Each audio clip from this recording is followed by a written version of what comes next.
Hello everybody, Jake Chesney, Own Your Life with Us.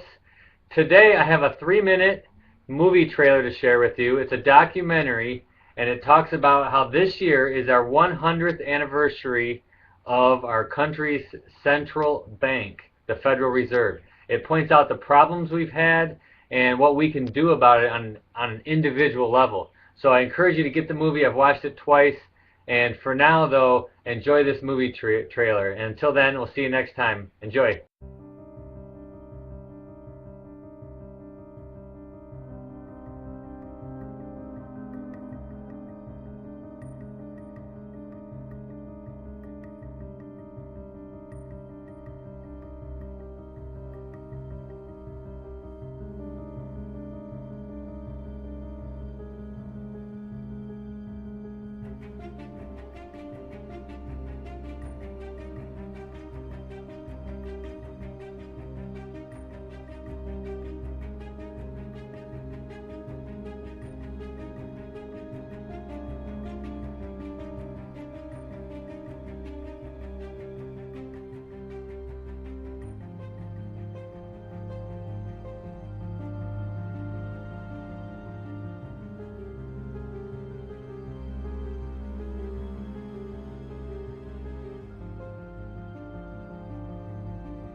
I have directed the Secretary of the Treasury to take the action necessary to defend the dollar against the speculators.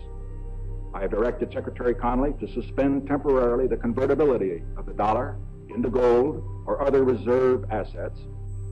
Let me lay to rest the bugaboo of what is called devaluation. Your dollar will be worth just as much tomorrow as it is today. The effect of this action, in other words, will be to stabilize the dollar. This is not an issue of credit rating.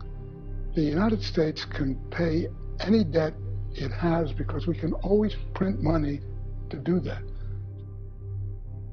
All countries now have their own central bank, like ours. The governments are increasing in size and utilizing the central banks to grow their power.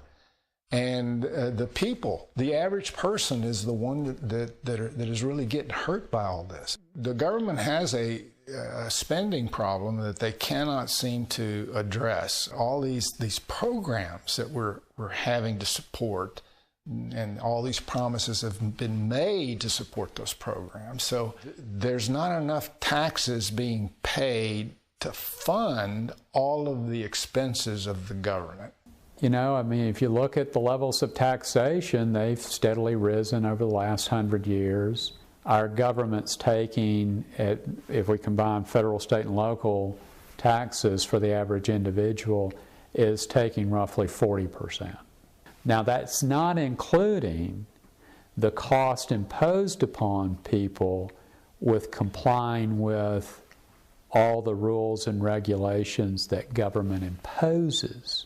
See, all those rules and regulations drive the prices of everything that we buy up.